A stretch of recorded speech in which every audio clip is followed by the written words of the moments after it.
mga bisdak ang nagbida sa criminology licensure exam ning tuiga. Si Ernie Boy Pañares Dinapo nga taga Dumaguete Cathedral College nabutang sa 4th place human nga makakuha og average score nga 90.45%.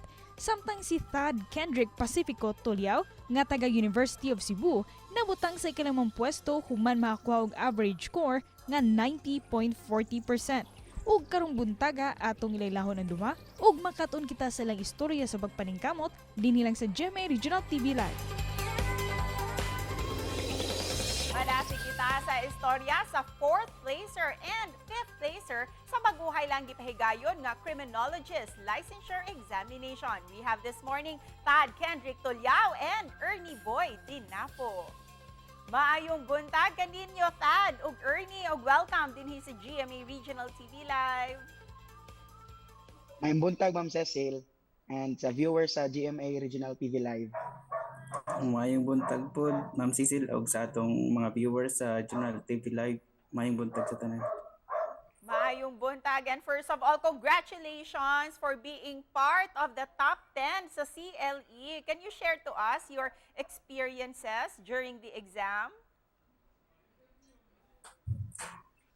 Yes, ma'am. Personally, ma'am, I can describe you this entire journey to be tiring yet fulfilling experience. Tiring in a sense, ma'am, na in the middle of the preparation, there are really times na you will experience breakdowns and you question yourself, you doubt yourself if you are going to make it, and if you're going to achieve the things that you are planning to achieve.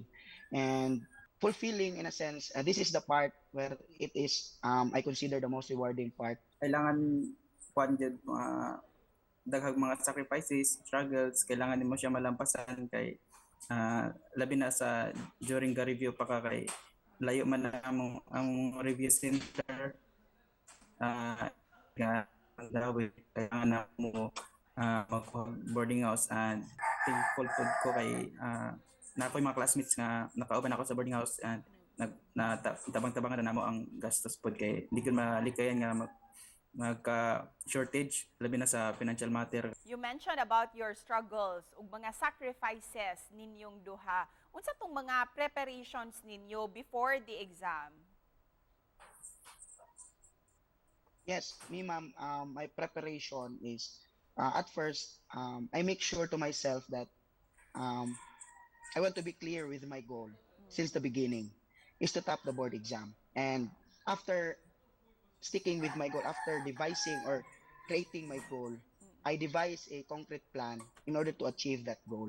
That's why I made a schedule of my activities, or I create a plan of my daily routine. Akong mo preparation is first gi-pray na ko siya, ako siyang gihangyo nga para na ko'y guidance. And syempre gi-aim na ko ang taas nga kuan magganahan kang maabot kay ganahan po ko makagamag history sa mong eskwelahan kay since wala pa na produce nga top notcher ang mong eskwelahan and mo na akong goal. And second ga-aim ko not just to top the board exam but to actually to perfect the board exam as possible. Kay Ikaw Kendrick, nganong kini nga profesyon ang imuhang gipili?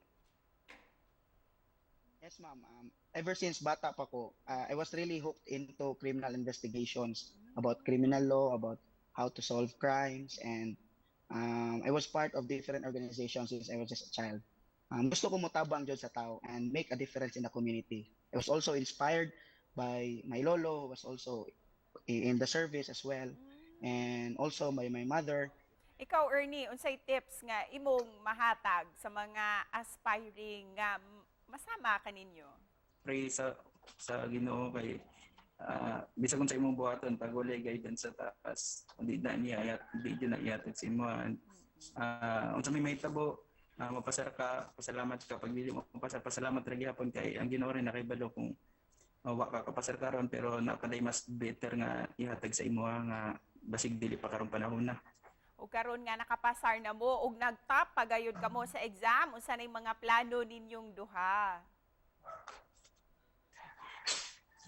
For now, ma'am, I think I will just enjoy the moment and hopefully maka-inspire kog students when I will be I was offered also a teaching position in our university, and hopefully I can inspire other students to strive hard.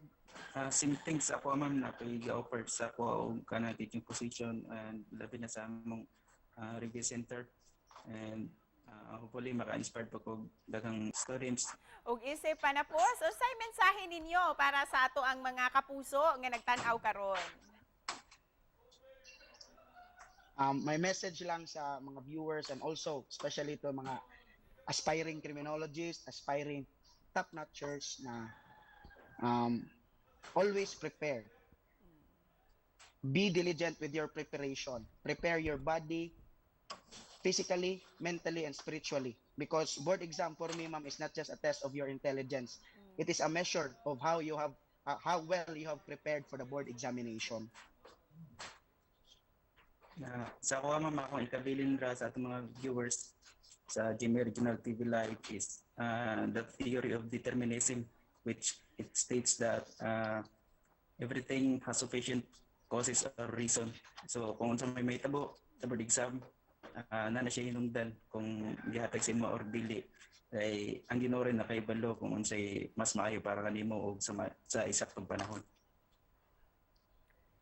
Daghang salamat kaayo sa makapadasig ninyo nga mga mensahe. Once again, congratulations kaninyong duha. Thank you, Thank you, ma'am. Ma'am Cecil. Thank